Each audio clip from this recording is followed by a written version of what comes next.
You know what's fascinating? Studies show that 88% of wealthy individuals read at least 30 minutes per day, yet you suggest it's not about quantity, it's about reading the right things repeatedly until they transform your thinking. That's such an interesting perspective on learning. What really caught my attention is how he completely redefines wealth itself. Well, here's what's mind-blowing about his definition. He says, true wealth isn't about having money, it's about owning assets that make money while you sleep. You know, like Warren Buffett, who reportedly makes $37 million per day without actively working. That reminds me of his concept of specific knowledge. Could you break down how that actually works in practice? So think about it this way. Specific knowledge is like finding your personal superpower. It's the intersection of what you're genuinely passionate about and what the market needs.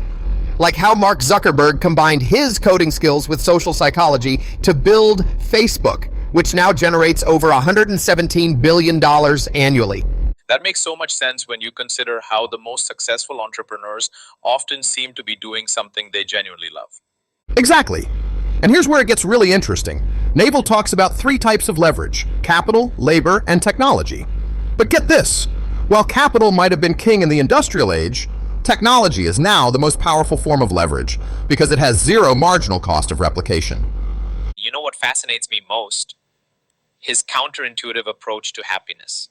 The idea that it's actually a learned skill rather than something that just happens to us. Oh man, this is where Naval really challenges conventional wisdom. Studies show that lottery winners return to their baseline happiness levels within just 1 year of winning. Naval suggests that's because we've got happiness completely backward. It's not about achieving goals, it's about training our minds. Well, that certainly flies in the face of our instant gratification culture. Right? And here's what's wild. He connects this to something he calls rational Buddhism. He combines ancient wisdom with modern neuroscience, suggesting that our brains are essentially desire satisfaction machines. But that's actually what makes us unhappy. The way he approaches decision-making and mental models is fascinating too. It's like building a personal operating system for life. Exactly. And what's really powerful is how he emphasizes building this framework of mental models from various disciplines. Like, he suggests studying everything from game theory to evolution. Did you know he reads the same great books multiple times? He says you'll get different insights each time because you're literally a different person. That's such a departure from our current culture of hot takes and quick summaries. Well, speaking of health, here's something surprising. Naval connects physical health directly to decision-making ability. He cites research showing that just being slightly dehydrated can reduce cognitive performance by up to 13%. The way everything in his philosophy seems interconnected is really powerful. And that brings us to perhaps his most profound insight. His 3 perspectives on the meaning of life.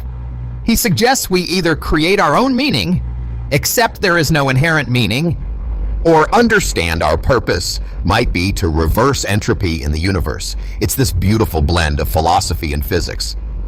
That really captures why this book resonates with so many people. It's practical yet deeply philosophical. And you know what? That's exactly why we wanted to explore this today. In a world where everyone's chasing quick fixes and life hacks, Naval's offering something different, a comprehensive framework for thinking about wealth, happiness, and meaning. Thanks for joining us on The Harshith Show, where we dive deep into ideas that matter.